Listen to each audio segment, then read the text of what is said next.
Mga guys, at ito yung update ng tanim natin na avocado na kaka 1 year lang nung September 18. So tinanim natin siya last year, September 18. So ito na yung update niya mga guys. Ayan, lulusog. So malaki na mga guys, no. Ayan, tingnan nyo mga guys.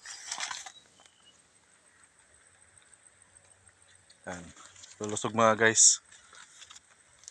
Dahil tama sa pag-alaga natin. Hindi natin pinabayaan na madamuhan. At ito hindi pa natin malinisan. Yan, so lilinisan pa natin to baka bukas mga guys, malilinisan natin ito. So ito yung isa.